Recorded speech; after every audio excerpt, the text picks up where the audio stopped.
con peras y manzanas. Hola, ¿cómo está? Muy buenas tardes, bienvenidos y bienvenidas al programa económico con peras y manzanas. Hoy día los voy a estar acompañando con nuestra querida compañera Tamara Vilogrón, que ya está en estudio con nosotros. ¿Cómo estás, Tamara? Mira, una sonrisa de oreja a oreja. Ha Sí. sido una semana intensa de todas maneras, pero terrible, pero aquí estamos en este programa con peras y manzanas para explicarles todo lo que está pasando, y no solamente acá, también en el mundo, porque han pasado muchas cositas. Muchas cosas están pasando, además estamos en un mes difícil, el mes de marzo, un mes de muchos, pero muchos gastos. Yo me imagino ahí cómo le está doliendo el bolsillo a todos, me incluyo también, porque hay hartos pagos en este mes. Y hay preocupación también con lo que está ocurriendo, tú decías, Tamara, en Estados Unidos, y cómo esta especie de guerra comercial que desató el presidente de Estados Unidos, Donald Trump, nos puede afectar a nosotros en nuestro país. Y justamente para eso vamos a tomar contacto con Osvaldo Rosales, economista y experto en comercio internacional, que nos va a estar acompañando en el programa Con Peras y Manzanas. ¿Cómo estás, Osvaldo? Hola, Osvaldo, bienvenido. Hola, ¿qué tal? Buenas tardes. Osvaldo, estamos muy preocupados con estos aranceles que aplicó a China, Canadá y México el presidente de Estados Unidos. Hay mucha preocupación con todo eso, porque ¿cómo nos puede impactar a nosotros? Nosotros ayer lo conversábamos también, y días atrás acá en los periodistas de economía, que siempre nos hacemos esa pregunta. ¿Cómo algo que está tan lejos y que pasa tan lejos de nuestro país, a más de 9.000 kilómetros de distancia de Chile está Estados Unidos, nos puede impactar a nosotros? Y eso es justamente lo que te queremos preguntar, Osvaldo. ¿Cómo nos puede impactar a nosotros en nuestro país estos aranceles que aplicó el mandatario estadounidense a China, México y Canadá? Bueno, lo primero es recordar que estamos en una economía global. Chile es una economía abierta y por ende todo lo que acontezca en materia comercial y financiera nos afecta. O sea, cuando la Reserva Federal sube la tasa de interés, eso afecta inmediatamente y el Banco Central replica con una medida similar. Cuando el dólar se aprecia o se deprecia por ejemplo, por el apoyo de Trump a Putin, bueno, eso afecta también el dólar en Chile. Por lo tanto, estamos en una economía global y además, como decía, somos una economía abierta. Y desde ese punto de vista, si bien yo diría que afortunadamente en términos bilaterales, es decir, la relación China-Estados Unidos con Chile, no debería haber una preocupación mayor. Voy a explicar por qué. Sí, puede haber efectos indirectos. ¿Por qué? Porque cuando Trump le pone aranceles adicionales a China y China replica de manera similar, eventualmente Trump puede ponerle aranceles a la Unión Europea y la Unión Europea va a replicar con tasas arancelarias adicionales. Entonces eso va a significar que China, Estados Unidos y la Unión Europea van a crecer menos y por lo tanto van a demandar menos productos de todas partes del mundo, Chile incluido. Entonces por esa vía es que nosotros podríamos vernos afectados. Sí, Osvaldo, bueno, todo esto ha generado obviamente una incertidumbre, como decía la Bárbara, en el comercio internacional, y también llevarte a lo que, por ejemplo, claro, ¿Cuáles serían las motivaciones, por ejemplo, serían las motivaciones de Donald Trump para aplicar estos aranceles? Que eso también nos hemos estado preguntando, lo conversábamos incluso hace un rato. ¿Cuáles son esas principales motivaciones, Osvaldo? Bueno, si uno examina el discurso de Trump, es un discurso muy errático. Y él ha señalado en distintos momentos que los aranceles contra China, Canadá y México se aplicarían porque no están colaborando en el combate a la droga y con el ingreso de fentanilo a Estados Unidos. Argumento uno. Argumento dos, referido a los europeos. Los europeos abusan de nosotros, dice Trump. Y él le llama abuso a un superávit comercial que tiene la Unión Europea con Estados Unidos. Y después dice que Estados Unidos tiene que volver a ser la gran economía que fue, y ese es un tercer argumento, y por lo tanto los mezcla y confunde. Ahora, yo creo que lo que está detrás, en última instancia, es un sueño que está destinado al fracaso, que es intentar devolver el reloj de la historia a la década del 60, cuando Estados Unidos era la potencia económica que no tenía ningún contrapeso, donde el centro de la economía era la industria automotriz y donde el corazón de la industria automotriz estaba en Detroit, en Estados Unidos. Eh, por ejemplo, aludiendo al tema automotriz, décadas siguientes aparecen los autos japoneses, aparecen, por cierto, los autos alemanes, los autos franceses, los autos coreanos y finalmente los autos chinos. Y hoy día, por ejemplo, la General Motors, que es la principal fabricante automotriz norteamericana, vende 3 millones de vehículos cada año en Estados Unidos, pero vende 4 millones de vehículos al año en China. Ujú. Y cuando uno mira las cifras de ventas de Volkswagen, también el 30 al 40% de sus ventas son en China. Por ende, Trump está lidiando con la historia y va a fracasar. Osvaldo, ¿Sí? retomando la idea que había dicho del principio, ¿cómo debemos estar entonces? O sea, la SOFOFA, por ejemplo, decía que hay que tomarlo con cautela, el gobierno también, con un poquito de tranquilidad. ¿Cómo podemos explicarle eso a la gente? O sea, ¿de verdad tenemos que estar tranquilos? Tranquilo, nervioso, como dicen los jugadores antes de entrar a la cancha. Mira, eh, coloquemos un poco de razón en un escenario irracional, como el señor que gobierna en la Casa Blanca. Pero vamos a los argumentos. Chile tiene un tratado de libre comercio con Estados Unidos, en Sí, virtud del cual los productos norteamericanos ingresan con arancel cero a Chile.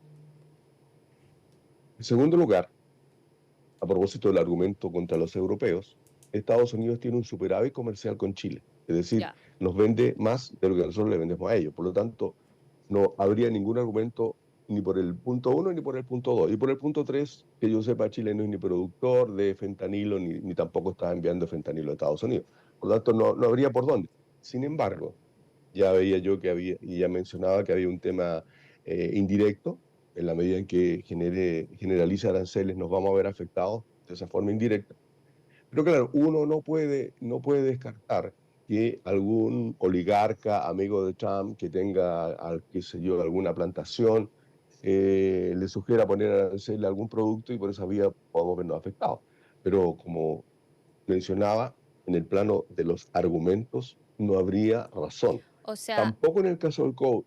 Tampoco en el caso del cobre. ¿Por ya, qué? Pese a lo que se ha mencionado. Por lo siguiente, el cobre es un metal crítico tremendamente necesario para las nuevas tecnologías, las claro, llamadas tecnologías disruptivas. ajá, Eh, Chile es el principal exportador de cobre a Estados Unidos. El 33-34% de las importaciones de cobre que hace Estados Unidos provienen de Chile.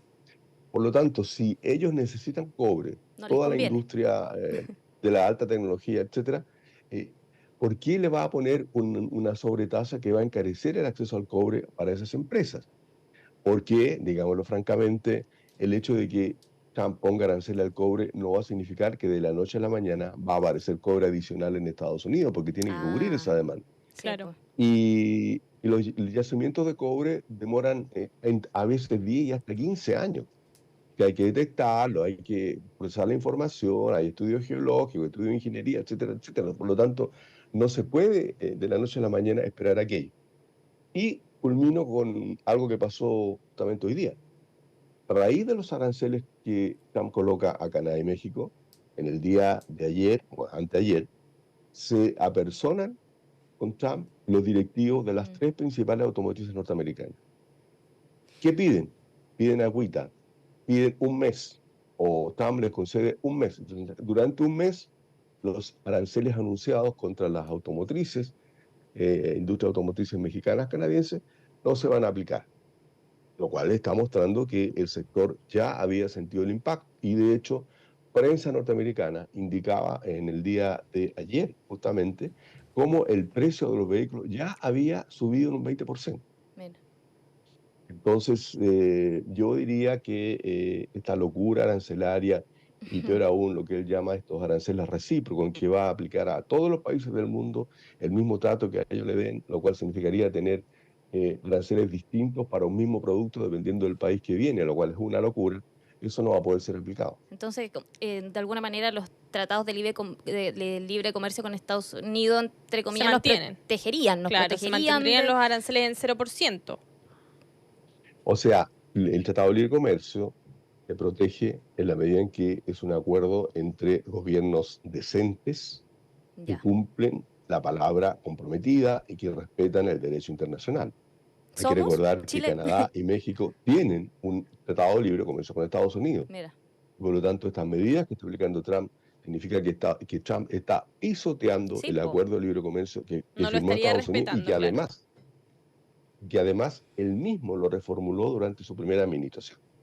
Osvaldo, tú decías igual que no tiene prácticamente un poco de sentido que Estados Unidos aplique aranceles al cobre, pero en caso de que así fuese, ¿cuál es el riesgo de eso? Porque eso sería un mayor precio del cobre a raíz de una expectativa de una menor oferta, y eso también ha impactado ahora que tengamos una caída en el precio del dólar. El día de ayer el dólar cerró en 930 pesos, ha estado bajando y esto está impulsado principalmente por esta alza que ha tenido el precio del cobre a raíz de estas expectativas.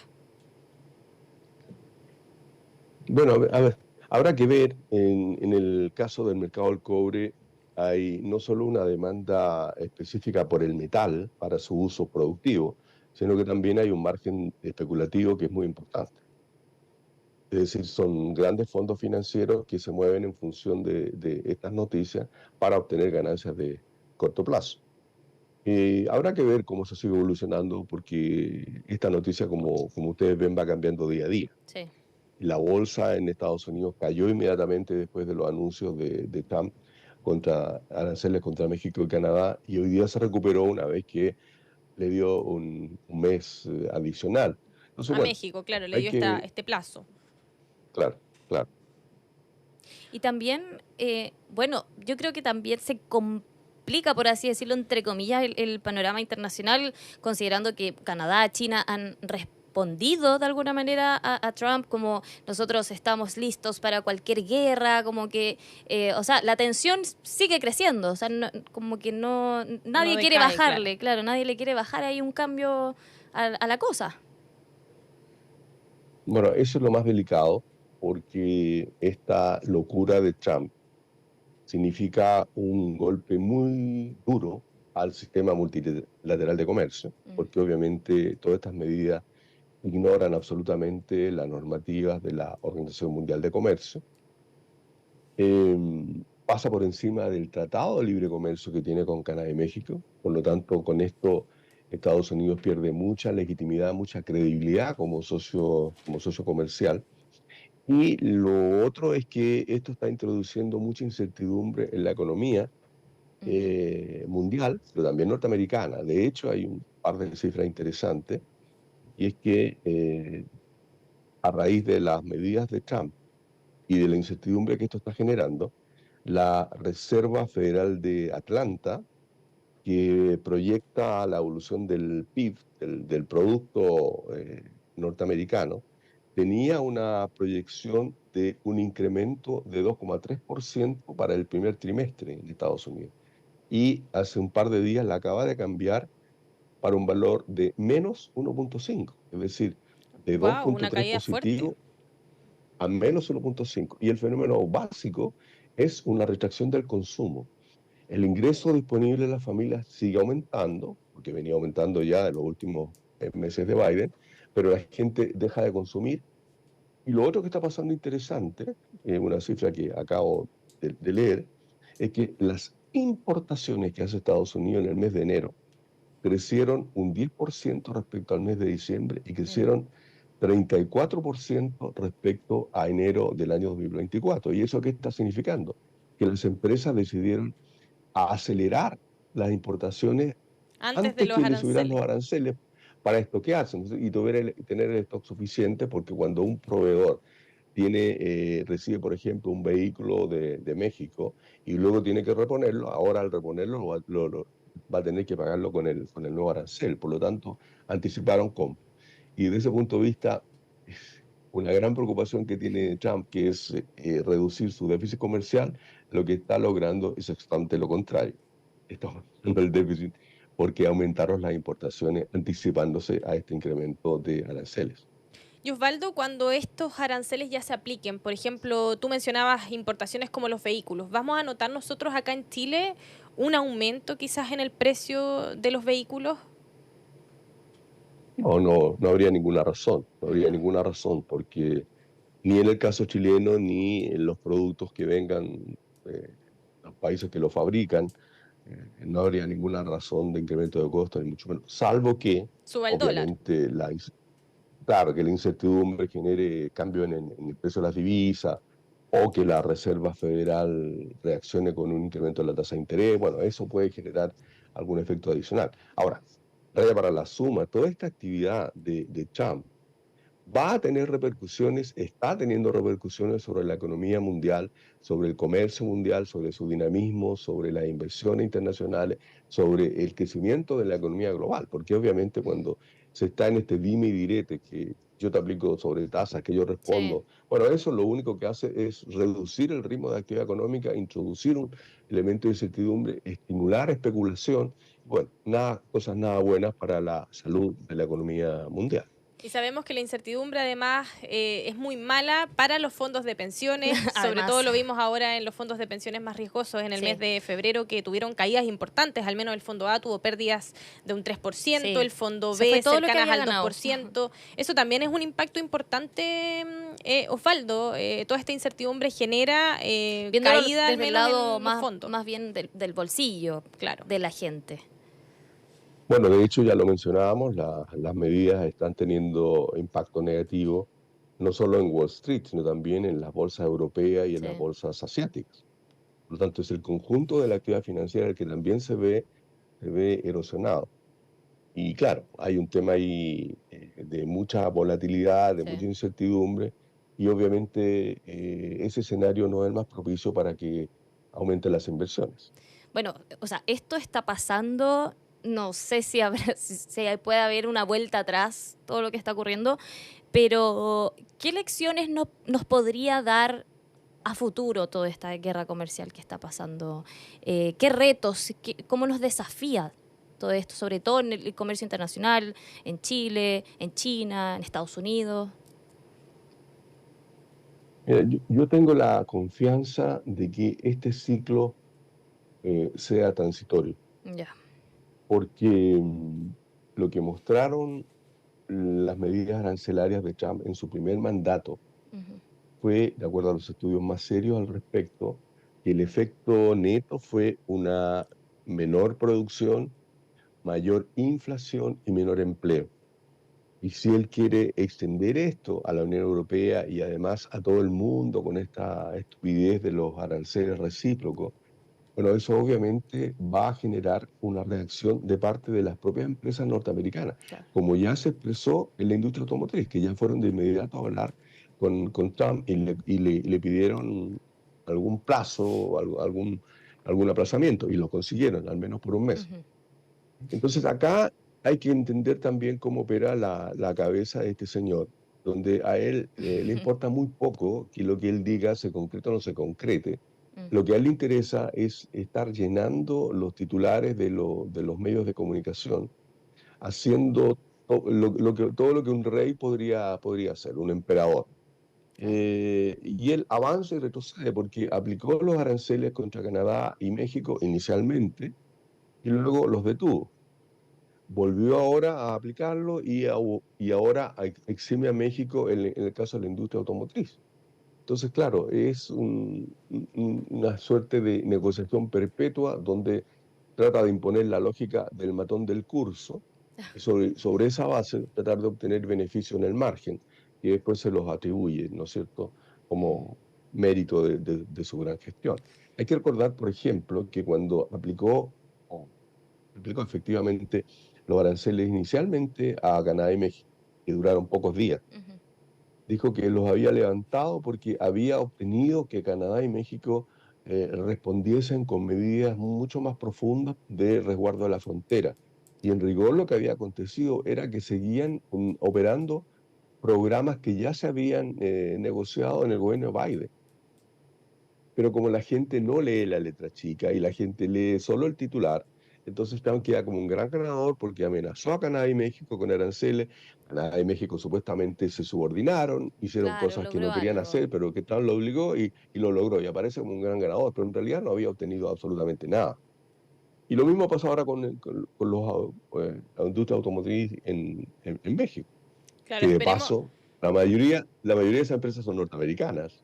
Esperemos que sea ¿Qué transitorio tal en México? como tú lo mencionabas y que ojalá genere la menor repercusión posible en nuestro país y en los fondos de pensiones, que sabemos también que igual son a largo plazo. Ahora solo vimos esta cifra mensual que mencionábamos en el mes de febrero, pero hay que ver los resultados a largo plazo, que al menos en los últimos 36 meses han sido positivos. Muchas gracias, Osvaldo Rosales, economista y experto en comercio internacional. Gracias por explicarnos con peras y manzanas todos los efectos de estos altos aranceles que aplicó Donald Trump a China, Canadá y México. Gracias a ustedes. Hasta luego. Que estés Chao, bien. Osvaldo, que estés muy Chao, bien. chao. Adiós. Bueno, y nosotros nos vamos a ir a una breve pausa comercial. No se vaya porque ya volvemos con más con peras y manzanas.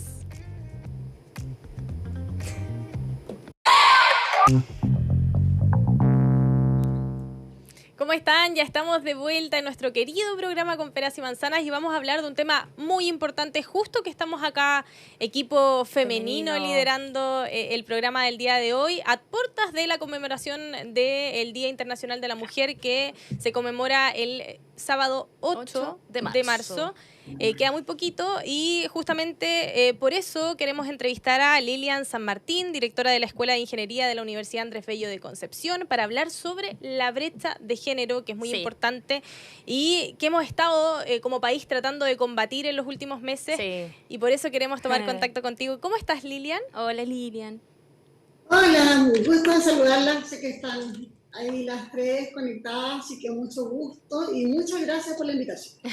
Sí, Lilian, mira, lo primero preguntarte cómo hemos ido avanzando como país en reducir la brecha de género que existe en distintas materias, la brecha salarial, la brecha en el mercado laboral, también las pensiones, temas económicos importantes en los que las mujeres han quedado un paso más abajo en general que los hombres y que eso se ha notado. ¿Cómo nosotros hemos podido combatir eso como país en los últimos años? Bueno, para comenzar es importante relevar que nosotros las mujeres siempre llegamos tarde a los procesos de toma de decisiones, llegamos tarde a la votación, nos demoramos muchos años, llegamos tarde para ingresar a la universidad, después de un decreto de monasterio pudimos acceder, por lo tanto es claramente un fenómeno que nos impide llegar tarde o no poder cumplir en la igualdad en estas distintas áreas. Desde Chile se han realizado muchas iniciativas de medición, normativas y leyes y iniciativas públicas y privadas. ¿Para qué? Para poder reducir esta brecha. En el contexto de las empresas y de las normativas asociadas a disminuir la brecha de género, tenemos la norma 3262, lo que sí indica que esta permite trabajar de manera de conciliar el espacio laboral entre los hombres y las mujeres. Lo que sí tiene esta normativa, que es la norma 3262, que es no obligatoria, que las empresas se adhieren a ella si lo quieren hacer y si tienen un compromiso para adjudicarse un sello que se llama el sello Iguala, ¿ya? Que esté en la tendencia para avanzar en esta iniciativa. Otra iniciativa importante tiene que ver con las mujeres en los directorios, que también hemos avanzado, que eso está bien en avance. Y lo último que vimos en estos días que avanzó hacia un paso más al Senado, que tiene que ver con mujeres en junta directiva. ¿Ya? Esos son como iniciativas que se están trabajando y que tenemos en Chile. Y que además...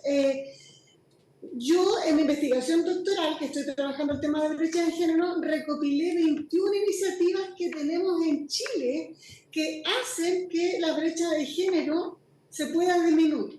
Importante. ¿Y cómo? Importante A ver. es, quizás no mencionar las 21 iniciativas, pero quizás las más relevantes.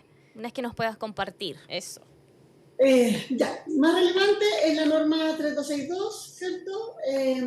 El otro que tiene que ver con más mujeres en directorio, el que tiene que ver con más mujeres en junta directiva, más mujeres en ciencia, que puedan avanzar, el más MSC, ¿cierto? Claro. Que efectivamente yo creo que de todas esas son las más relevantes, que tienen que ver con que nos permiten espacio en el área de la educación y también en el área laboral avanzar en esta temática. Pero también, la ley CARI. Ahí también está otra muy importante que de hecho que es la primera tipificada en mi investigación. En este contexto es que existen iniciativas y ustedes pueden decir, oye, ¿existen iniciativas en Chile? Sí. ¿Cuántas son? La cantidad que les digo yo, que yo tipifiqué. Pero, ¿qué pasa? Que finalmente es el compromiso de las empresas, de las instituciones públicas y privadas para abordar estas temáticas, para llevarlas a cabo. Porque si no hay compromiso no podemos avanzar. Eso es súper importante. El compromiso es esencial. Entonces, y una cosa muy relevante es lo que tiene que ver con, y lo que yo trabajo finalmente, es que existan más mujeres en ciencia y tecnología. Mira, qué bueno. Que eso ha costado, o sea, ahora tenemos muchas mujeres representantes en la ciencia y la tecnología, pero sabemos que eso ha costado, incluso en economía. Nosotras que cubrimos el área económico, nos cuesta mucho encontrar expertas económicas que hablen de ciertos temas y nosotros poder entrevistarlas. Siempre hay detrás del entrevistado una figura masculina. Exacto. Y nos ha costado mucho encontrar mujeres también en eso, y esa es la misión que tenemos nosotras. Buscar mujeres y poder entrevistarlas y así darles el espacio también que se merecen. Y sí, mira, lo que hay que hacer es visibilizar, ¿ya? Hay que visibilizar, como por ejemplo hay un libro que se lo recomiendo de la decana de Ciencias de Educación, María Gabriela Huidobro, que se llama Mujeres en la Historia de Chile. Ese libro visibiliza a todas las mujeres que estuvieron en nuestra historia. Pero además, ¿qué hay que hacer? Es que hay que buscar referentes. Hay que relevar por qué es importante. Y les cuento por qué es importante que existan mujeres en distintas áreas. Porque las empresas son más rentables, porque se trabaja más en equipo, porque hay un espacio de conciliación, porque entre mujeres nos apoyamos para que otra vaya a un ascenso, ¿ya? Hay espacio más creativo. Eso lo dice, no lo digo yo, lo dice la literatura, lo dicen los papers, lo dicen estudios que se han hecho en Finlandia, en Nueva Zelanda, que han hecho pruebas, digamos, han hecho diagnósticos y han hecho algunos prototipos de que incorporan a mujeres en juntas directivas y la empresa su rentabilidad aumenta. Por Lilian, lo tanto, sí. Tú hablabas que es muy relevante el compromiso a propósito de las iniciativas que nos describías, también el visibilizar.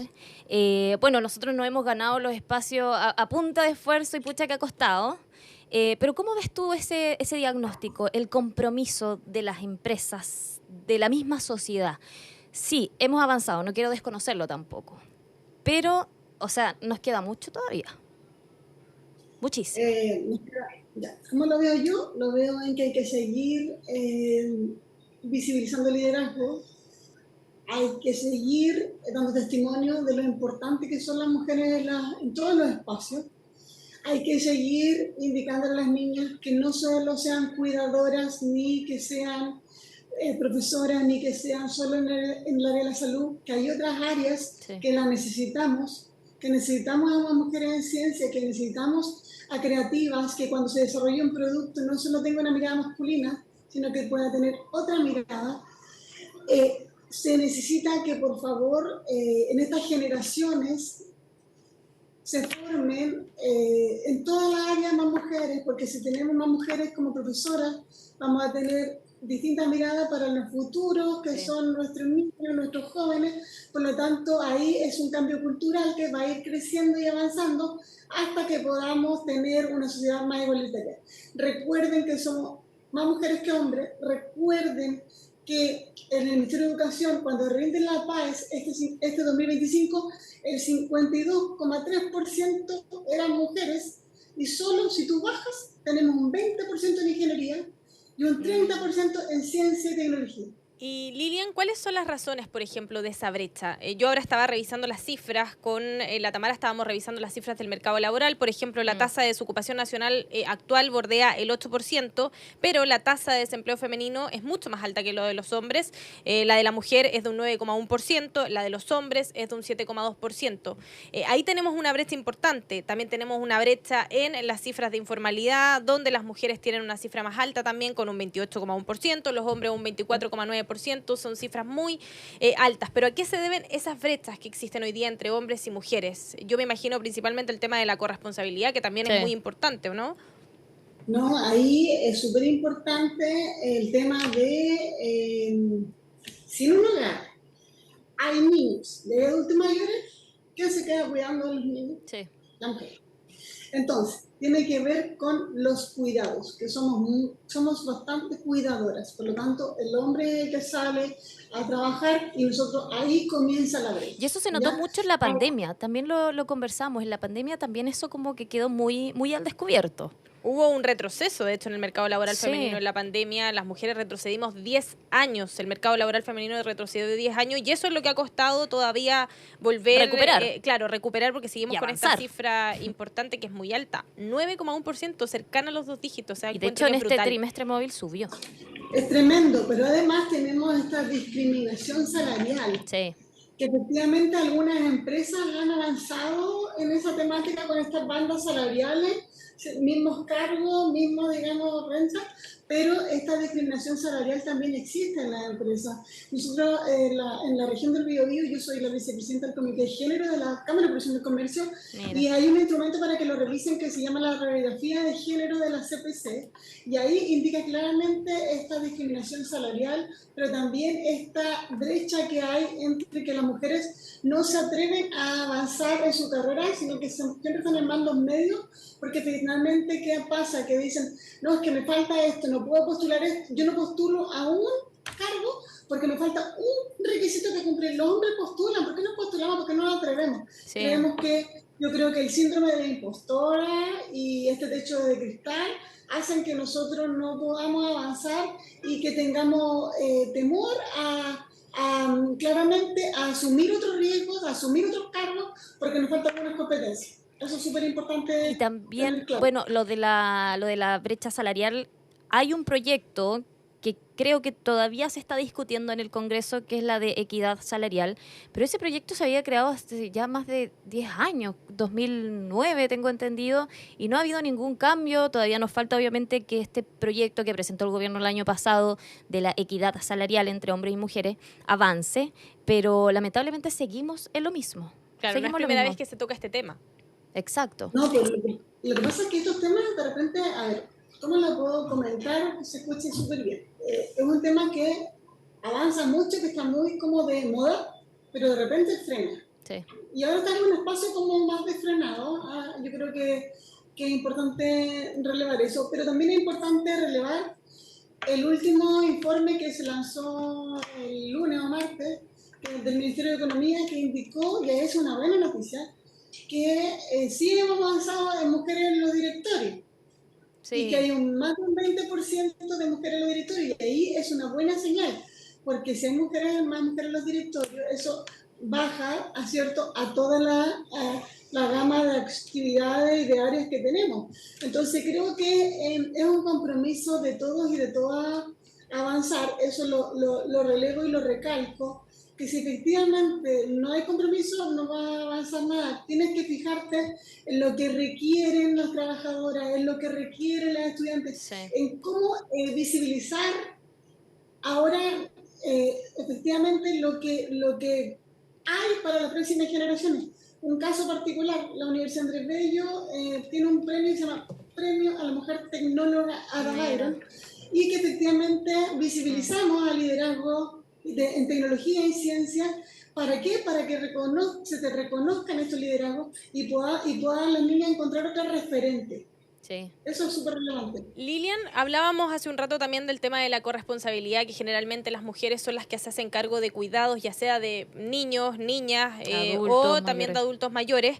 Pero hay una responsabilidad también, me imagino, de las empresas facilitar que exista la corresponsabilidad. Y te lo menciono y lo pongo como ejemplo porque al menos nosotros acá en el canal, en Mega, hay un permiso especial para padres, hay un postnatal especial para padres. Sí, de un mes. De un mes, contando los 5 días legales, y eso es muy importante porque habla del compromiso, habla lo que del decía compromiso, Lilia, de la corresponsabilidad, y también es un rol fundamental que cumplen las empresas. O sea, que haya, no sé, sala cuna, sabemos que está la sala cuna universal, este proyecto que se ha estado tramitando, pero en algunas empresas hay sala de lactancia, hay sala cuna universal y también cuentan con este permiso de postnatal, que son los 5 días legales, pero hay otras empresas como la donde trabajamos nosotros actualmente, Mega, que entrega este beneficio de 1 mes para los padres.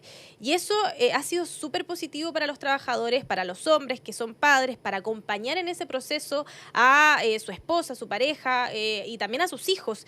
Y eso también ayuda a que las mujeres se puedan reintegrar quizás antes a su empleo. Entonces también creo que es importante el rol que tienen que cumplir las empresas, ¿o no, Lilian? Sí, mira, lo que pasa es que existe el postnatal parental. De hecho, ese postnatal parental, cuando en la etapa inicial lo toma la madre, pero cuando este mes residual lo puede utilizar el varón. Ustedes vieron las tasas de uso, o sea, no lo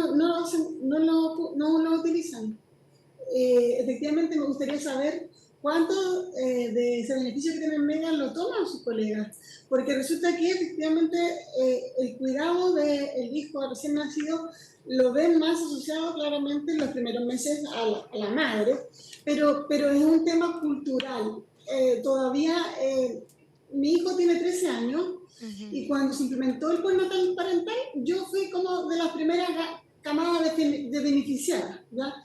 Han pasado 13 años y si ustedes ven los índices y los indicadores de cuántos varones utilizan ese permiso de postnatal parental, es muy bajo, porque es un tema cultural.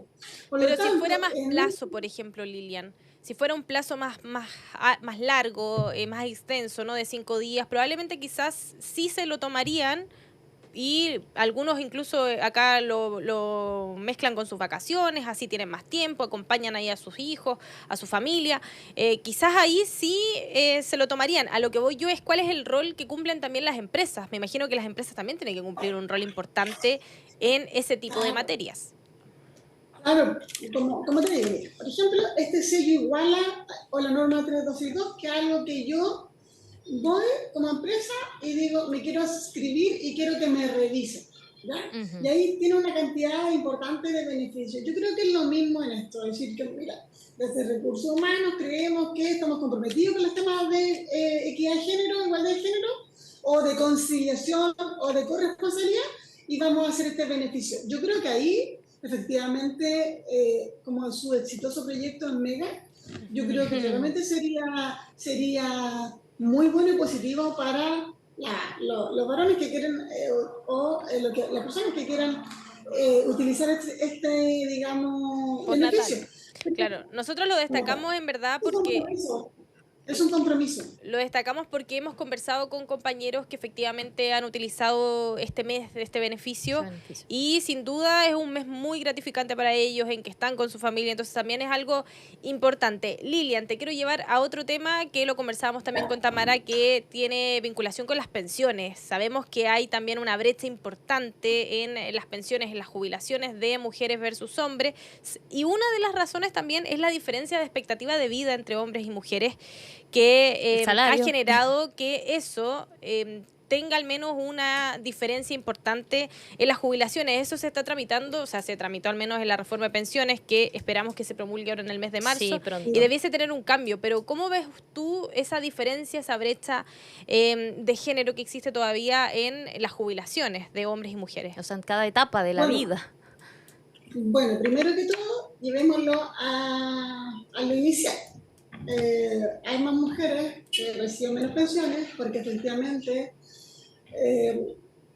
decidieron ser cuidadoras. Exacto. Decidieron... Lagunas previsionales también. Tienen lagunas previsionales porque efectivamente tuvieron etapas de cuidado. Sí. Entonces, eso no se ve en el... Vale, primera cosa importante, porque ahí es donde partimos. Y... con respecto al cálculo, ¿cierto?, de esta pensión en base a los años, claro que yo creo que es muy relevante hacer una modificación, porque finalmente no depende de cuánto voy a vivir, que me calculen una pensión. Finalmente depende primero en lo que yo aporté o tuve durante mi periodo de trabajo.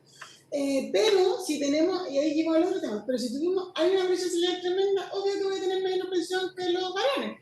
Entonces es todo un tema como un círculo vicioso que no se puede mejorar todavía hasta que llegamos a este gran paso que tiene que ver con esta equidad salarial. Así que los factores están súper claros, somos algunas cuidadoras, Sí. lagunas y brecha salarial. Entonces eso implica en la suma y la resta que tengamos esta diferencia de pensión. Bueno, igual lo bueno de esto que en los últimos años, en las últimas décadas, esto ha dado también un espacio de reflexión y yo creo que esta semana va a ser así, obviamente. Justamente este sábado que se conmemora el Día Internacional de la Mujer, también se habla mucho del compensar, hablábamos de la corresponsabilidad. ¿Qué barreras todavía nos faltan por derribar justamente en este tema? O sea, hablamos hablamos de un cambio cultural, claro, pero ¿quién tiene ese rol para hacer ese cambio cultural? O sea, ¿quién los medios de comunicación, las mismas empresas, quién debe cumplir ese rol para hacer ese cambio cultural? Que obviamente va a tomar varios años, me imagino, pero de algo hay que empezar. Bueno, desde la ONU indica que para disminuir la brecha de género faltan 300 años. ¿Ya? Eso es como un dato importante, de aumento de la pandemia. ¿Ya? Sí, 300 años, wow. El rol tiene que ver, yo creo que aquí hay 3 actores súper relevantes en el rol. Primero es la educación. Importante.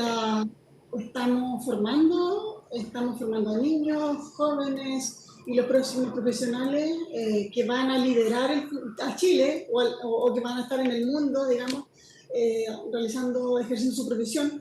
Por lo tanto, creo que si desde las casas de estudio no hay compromiso, pero eso hay una buena noticia, porque ustedes saben que hay una ley asociada a la CNA y un criterio 7 de calidad, búsquenlo, criterio 7 de calidad de la CNA, que indica que se tiene que trabajar en base a la equidad, la diversidad y la inclusión.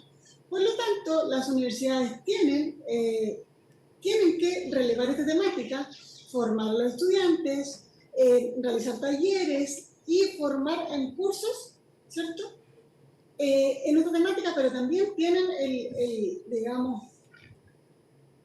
tienen que tener unidades que soportan bien los temas de acoso y otras áreas. Pero el criterio 7 de la CNA es esencial. Así que la educación, para la educación superior, está bien abordada, se está trabajando. Este es un criterio que salió hace poco, por lo tanto se está implementando y está bien implementado en algunas instituciones y en eso es relevante. Otra área importante, el gobierno. ¿Y qué ha hecho el gobierno? El Ministerio del Trabajo, el Ministerio de Economía, el Ministerio de Ciencia y Tecnología y el Ministerio de la Mujer y Equidad de Género ha hecho distintas iniciativas que permitan avanzar en este tema. Yo puedo nombrar, ¿cierto?, las mujeres, el Ministerio de Mujer y Equidad de Género, que implementó con el Ministerio de Ciencia más mujeres en ciencia, que permite que más mujeres estudien carreras STEM, carreras de ingeniería, que efectivamente antes hubieran quedado en la lista de espera, y si quedan en la lista de espera, ahora directamente pasan a la matrícula. Son cupos especiales, ¿ya? Eso es una cosa súper importante. Y lo otro, que efectivamente el rol es de las empresas. Las empresas tienen que trabajar con criterios de sostenibilidad. Y no olvidar que un criterio de sostenibilidad es el criterio 5, que tiene que ver con la igualdad de género. Ellos tienen que trabajar por ser más sostenibles, tienen que cumplir con temas de medio ambiente, regulaciones económicas, regulaciones reglamentarias, pero también tienen que avanzar en una temática que tiene que ver con el ODS número 5. Que tiene que ver con igualdad de género. Perfecto, Lilian. Estábamos conversando con Lilian San Martín, directora de la Escuela de Ingeniería de la Universidad Andrés Bello de Concepción. Muchas gracias por esta entrevista, por explicarnos también en detalle qué medidas y cuáles son los desafíos que están pendientes para poder combatir la brecha de género que existe actualmente en nuestro país. Que estés muy bien. Gracias, buenas tardes. Lilian. Buenas tardes, que estén bien. Chao. Chao. Bueno, y se nos pasó, pero volando Volando. el programa con estos desafíos importantes Sí. de combatir la brecha de género en el mercado laboral, la brecha todos los salarial, ámbitos. en todos los ámbitos. Estamos a pocos días de esta conmemoración del Día Así que, Internacional de la Mujer, así que Buena muy semana importante para ahí reflexionar. a las empresas, es verdad, a las empresas a tomar medidas también para poder combatir esto. Achicar y esta brecha. al tema de la corresponsabilidad, que sin duda es muy importante, y para las mujeres poder compartir la maternidad con el empleo Totalmente. siempre es complicado, así que les dejamos también esa reflexión. Bueno, y ya llegamos al fin de Con Peras y Manzanas. Gracias por acompañarnos, nos vemos la próxima semana. Chao, chao.